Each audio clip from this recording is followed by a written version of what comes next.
السلام علیکم دوستو، میرا نام ملک سلامت ہے اور آپ دیکھ رہے ہیں ملک سلامت ولاگ۔ دوستو آج ولاگ نہیں ہے، تھوڑی سی مختلف ویڈیو ہے۔ غزوہ فتح مکہ کے حوالے سے ایک ویڈیو بنائی ہے۔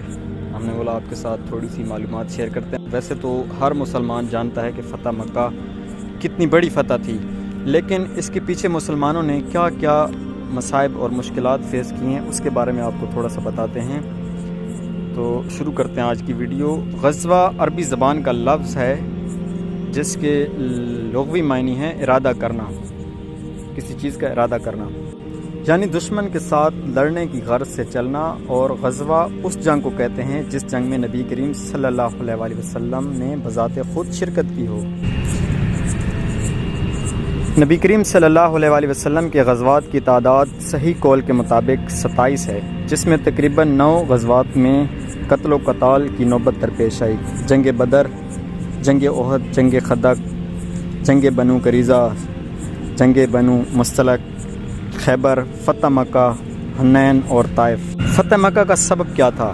مالک بن عبادہ حضرمی ایک مرتبہ تجارت لے کر بنو خزاعہ کی سرزمین میں داخل ہوا۔ قبیلہ بنی خزاعہ کے لوگوں نے اسے قتل کر دیا اور اس کا تمام مال و اسباب ضبط کر لیا، اور چونکہ مالک بن عبادہ بنو بکر کا حلیف تھا، اس لیے قبیلہ بنو بکر کے لوگوں نے موقع پا کر اس ایک حضرمی کے بدلے میں بنو خزاعہ کے ایک شخص کو قتل کر ڈالا۔ قبیلہ بنو خزاعہ نے اپنے ایک شخص کے معاوضہ میں بنو بکر کے 3 لوگوں کو قتل کر ڈالا۔ زمانہ جاہلیت سے زمانہ بعثت تک ان دونوں قبیلوں میں اختلافات چل رہے تھے کہ اسلام کی تبلیغ شروع ہو چکی ہے اور سارے کفار اسلام کی مخالفت میں مشغول ہو گئے، اور یہ سلسلہ حدیبیہ میں ایک میعادی صلح ہو جانے کی وجہ سے منقطع ہو گیا تھا، اور دونوں قبیلے ایک دوسرے سے مامون اور بے خوف ہو گئے تھے۔ دوسری جانب بنو بکر نے اپنی دشمنی نکالنے کا موقع غنیمت سمجھا، چنانچہ بنو بکر میں سے نوافل بن معاویہ دہلی نے اپنے ہمراہیوں کے رات کے وقت شب خون مارا، یعنی حملہ کیا۔ بنو خزاعہ کا ایک چشمہ تھا جس کا نام وتیر تھا، وہاں بنو بکر نے قبیلہ بنو خزاعہ کے ایک شخص کو مار ڈالا۔ خزاعہ کے لوگوں نے بھاگ کر مکہ مکرمہ پہنچے اور بدیل بن وقار کے مکان میں پناہ لی، لیکن قبیلہ بنو بکر کے لوگ اور روسائے قریش نے قبیلہ بنو خزاعہ کے لوگوں کو گھر میں گھس کر مارا اور نہایت ہی ظلم و ستم کیا۔ اس طرح عملاً قریش نے حدیبیہ کے معاہدے کو توڑا، کیونکہ بنو خزاعہ نبی کریم صلی اللہ علیہ وسلم کے معاہد تھے، اور یہی معاہدے کی خلاف ورزی فتح مکہ کی وجہ تسمیہ بنی۔ فتح مکہ نبی کریم صلی اللہ علیہ وسلم 10 رمضان المبارک بمطابق 8 ہجری 10,000 کا لشکر جرار ہمراہ لے کر غزوہ فتح مکہ کے لیے مدینہ سے روانہ ہوئے۔ آپ صلی اللہ علیہ وسلم خود بھی روزے سے تھے اور صحابہ اکرام رضی اللہ تعالی عنہم اجمعین بھی۔ آپ صلی اللہ علیہ وسلم نے روزے کی حالت میں سفر کیا۔ جب مقام قدیر پر پہنچے، جو قدیر اور عصفان کے درمیان ایک چشمہ ہے، تو آپ نے پانی طلب کیا اور لوگوں کو دکھلا کر دن کے وقت افطار کیا۔ معلوم ہوا کہ حضرت صلی اللہ علیہ وسلم جس وقت مدینہ سے روانہ ہوئے تھے تو اس وقت آپ اور تمام آپ کے اصحاب روزے سے تھے، مگر مکہ کے قریب اثناء سفر صحابہ اکرام کی مشقت کے خیال سے آپ صلی اللہ علیہ وسلم نے افطار فرمایا، اور صحابہ اکرام رضی اللہ تعالی عنہم اجمعین نے بھی روزے توڑ دیے۔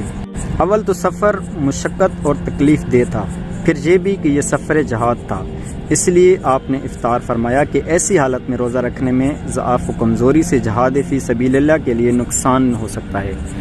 اسی وجہ سے حدیث مبارکہ میں ہے، یعنی سفر میں روزہ رکھنا نیکی نہیں، ہاں اگر سفر میں کوئی مشقت نہ ہو تو روزہ رکھنا ہی افضل ہے۔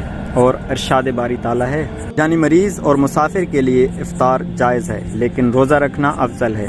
ادھر قریش کو یہ خبر ملی کہ رسول اللہ صلی اللہ علیہ وسلم مدینہ سے روانہ ہو چکے ہیں، اس لیے ابو سفیان بن حرب اور حکیم بن حزام اور بدیل بن ورقہ اس تلاش میں نکلے کہ حضور صلی اللہ علیہ وسلم کا پتہ لگائے۔ جب یہ لوگ مرء پہنچے تو ایک لشکر نظر آیا، پھر دور دور تک آگ کی روشنی دیکھ کر گھبرا گئے۔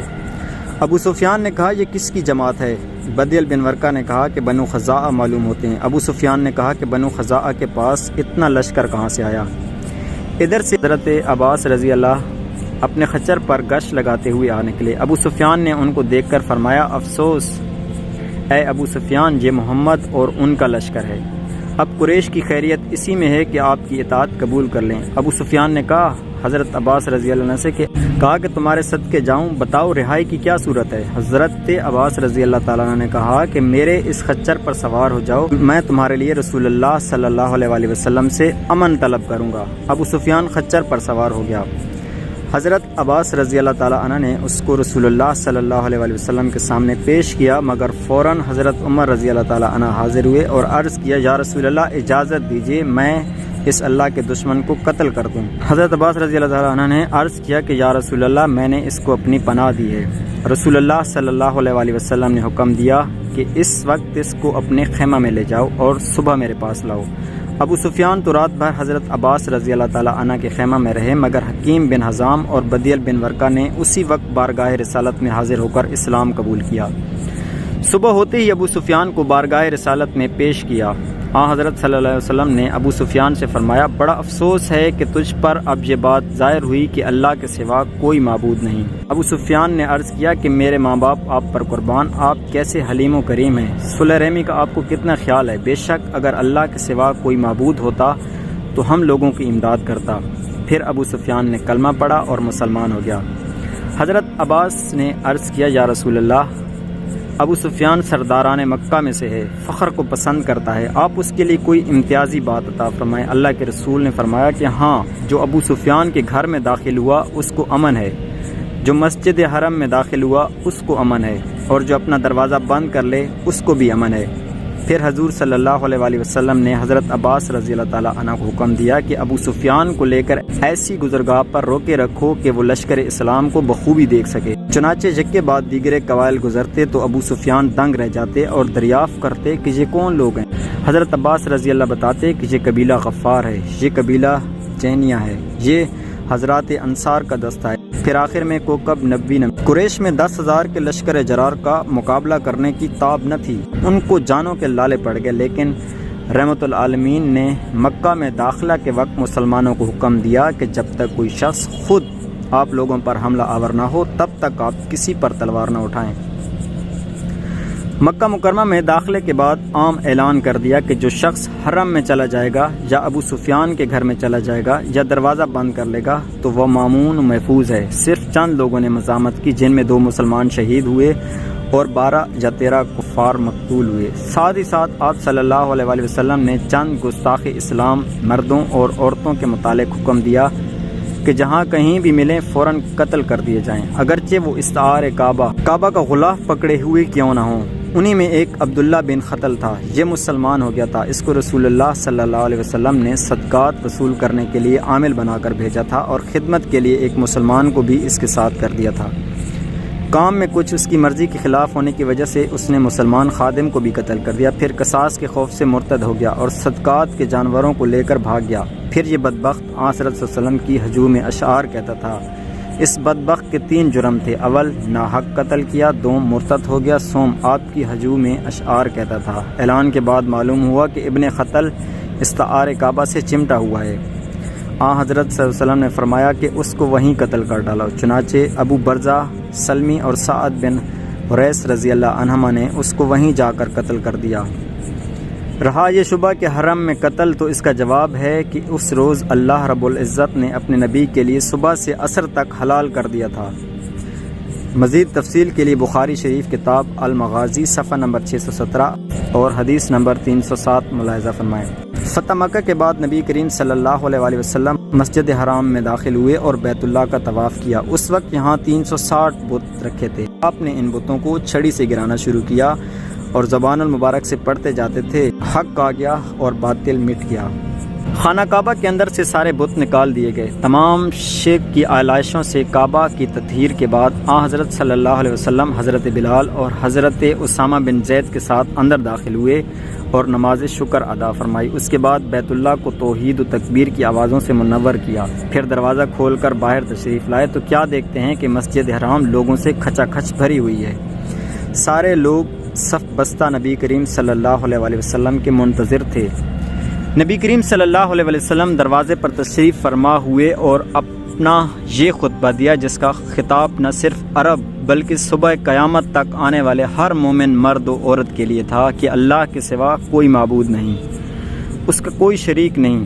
اس نے اپنا وعدہ سچا کر دکھایا کہ اس نے اپنے بندے کی مدد کی اور دشمنوں کی تمام جماعتوں کو تنہا شکست دی۔ آگاہ ہو جاؤ کہ تمام مفاخر، سارے انتقامات و خون بہائے قدیم سب لغو اور باطل ہیں، مگر بیت اللہ کی دربانی اور حاجیوں کو پانی پلانا حسب دستور برقرار رہیں گے۔ اے کفار قریش، اب جاہلیت کے غرور اور نسب کا افتخار اللہ نے مٹا دیا ہے۔ سب لوگ آدم سے ہیں اور آدم مٹی سے بنے تھے۔ اس کے بعد اپنے قرآن کریم کی یہ آیت تلاوت فرمائی جس کا ترجمہ ہے: اے لوگو، ہم نے تم کو مرد و عورت سے پیدا کیا اور تمہارے قبیلے اور خاندان بنائے تاکہ آپس میں ایک دوسرے کو پہچانو، اور در حقیقت اللہ کے نزدیک سب سے زیادہ بزرگ وہی ہے جو سب سے زیادہ خدا ترس ہو۔ اللہ تعالیٰ علیم و خبیر ہے۔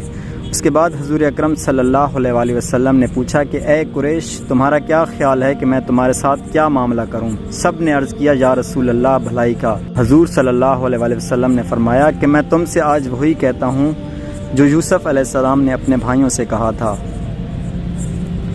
یعنی آج تم پر کوئی ملامت نہیں، جاؤ تم سب آزاد ہو۔ اور چند اشتہاری مجرموں کے علاوہ سب کو امان دے دی۔ جب نماز کا وقت ہوا تو حضرت بلال رضی اللہ نے حضور کے حکم سے اذان دی۔ نماز سے فارغ ہو کر حضور صلی اللہ علیہ وآلہ وسلم کوہ صفا پر تشریف لائے اور بیت اللہ کی جانب رخ کر کے دعا میں مشغول ہو گئے۔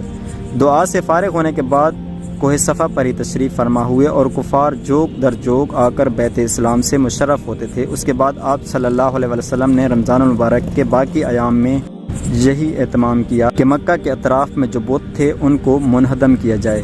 چنانچہ لات، منات، عزا اور سوا منہدم کرنے کے لیے آپ صلی اللہ علیہ وسلم نے لشکر روانہ کیے۔ تو دوستو، امید کرتے ہیں آپ کو یہ ویڈیو اچھی لگی ہوگی۔ اس میں آپ کو ضرور کچھ نہ کچھ معلومات ملی ہوگی کہ وہ دن کتنے مشکل دن تھے۔ آج کل تو ہم سنتے ہیں کہ بس مسلمان ایک دوسرے کو مبارکباد دے دیتے ہیں کہ فتح مکہ کا دن مبارک ہو، لیکن حقیقت میں اگر دیکھا جائے تو مسلمانوں نے بہت ہی مشکل اور مصیبتوں والا ٹائم کے بعد ہی یہ دن دیکھنے کو ملا تھا مسلمانوں کو۔ مسلمانوں نے بہت قربانیاں دی تھی، اور خاص طور پر یہ کہ یہ رمضان کے دن تھے اور مسلمان زیادہ تر روزے کی حالت میں ہوتے۔ تو دوستو، اگر آپ کو ویڈیو اچھی لگی ہو تو ہمارے چینل کو ضرور سبسکرائب کریں۔ ہم آئندہ بھی اس طرح کی اسلامی معلومات یا کچھ اور بھی چیزیں آپ کے لیے لے کر آتے رہیں گے۔ ملتے ہیں اگلے ولاگ میں۔